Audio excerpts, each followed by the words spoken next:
The ingredients that you'll need for the panettone bread is vanilla extract, salt, cinnamon, sugar, butter,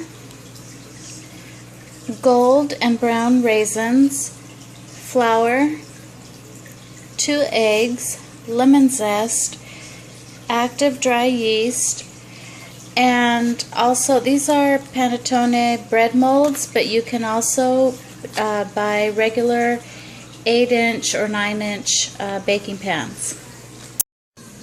Okay, so I brought my mixer out and I have put in a package of active dry yeast as well as 1/4 cup of sugar. And now what I'm going to do is add 1 cup of water.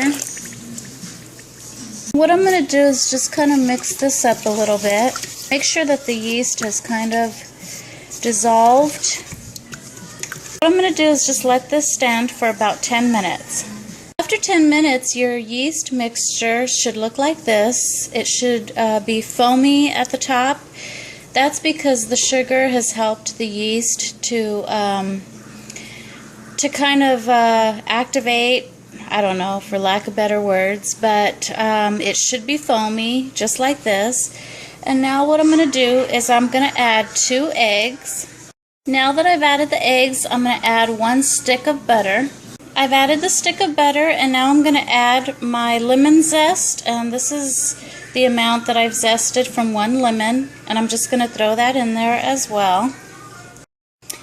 Next, I'm just going to get some cinnamon, and this is optional, but I like a little bit of cinnamon flavor, so I'm just going to sprinkle just a little bit like that.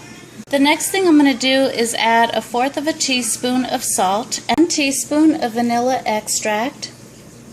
Then I'm just going to add my dough hook to my mixer and mix it all up together. This recipe calls for 4 cups of flour, and I'm just going to add 1 cup at a time. So I'm going to add 1 cup of flour.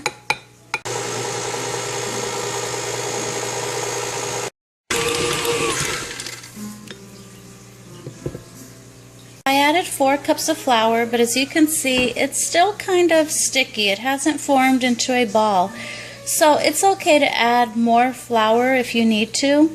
So I'm just going to add 1 more cup of flour, and that would make it 5 cups.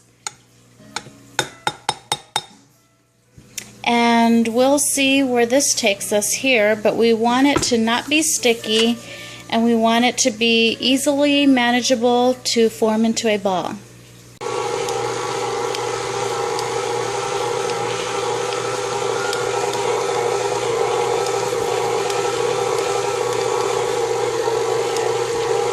So it's looking good. It's looking like it's having a harder time mixing and becoming more into a ball.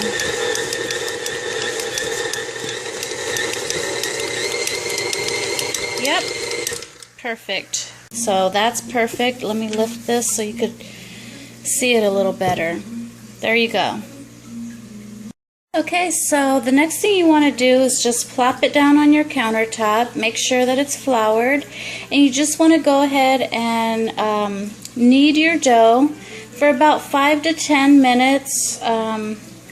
Knead it like this. Of course, I'm doing this one-handed because I have the camera, but you want to just go ahead and knead in this motion like this for about 5 to 10 minutes. So I'm going to go ahead and do that now. So I have kneaded my dough into this nice pretty little ball that looks like a baby's bottom, and it feels like a baby's bottom. And I've also greased a bowl with butter, and I'm just going to go ahead and get this dough right into the bowl like this. And what I'm going to do is I'm just going to take a rag like this.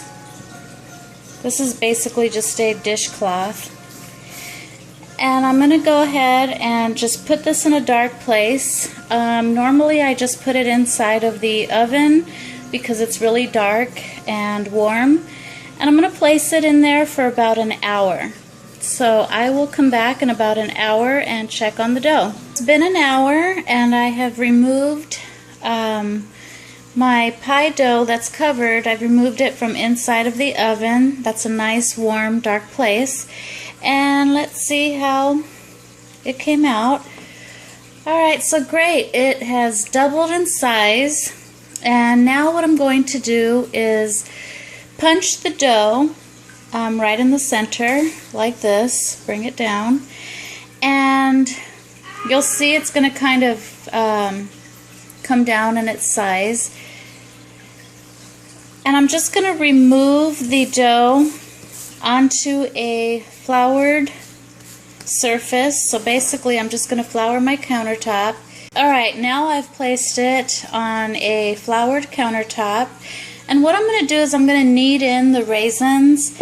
And what I've done here is I have taken some, this is the flour from punching. I still have this stuff on my hands, but this is basically just powdered sugar, just a little bit that I have placed inside of, a measuring cup. And I've taken the raisins and just kind of coated them with this confectioner's sugar. And that way it makes it easier for the raisins to adhere to the flour as I'm kneading them in. So the next thing I'm going to do is just knead in the raisins into my flour.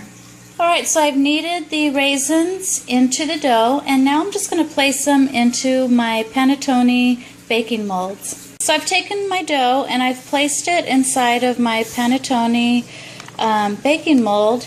And these molds you can buy at a specialty bake store, or you can order them online. What I'm going to do is again get a cloth. I'm going to cover it up, and I'm going to put this right back to the oven and let it rise once again for about 25 minutes. I have set this for about 25 minutes in the oven. The oven was obviously turned off. I just like to set my dough in a dark, warm place. And now I have turned the oven on to 350 degrees, and I'm going to go ahead and place my dough in there. So I've taken it out of the oven. I've baked it at 350 degrees. Just depends on your oven and your bread, so I would just continue to keep an eye on it. When you see that the top is completely cooked and a golden brown, it's more than likely to be ready. But 45 minutes is what the recipe calls for. And again, this is a bread that I'm making for the first time this year. I normally buy panettone bread every year for Christmas, and I make French toast for the family with hot chocolate. It's just a tradition that we have, and I decided this year that I would actually try to make it from scratch. So I'm really pleased with the results. I thank you all for coming along as I make my first panettone bread for the very first time, and I hope that you enjoyed the recipe, and thanks for watching. Bye guys.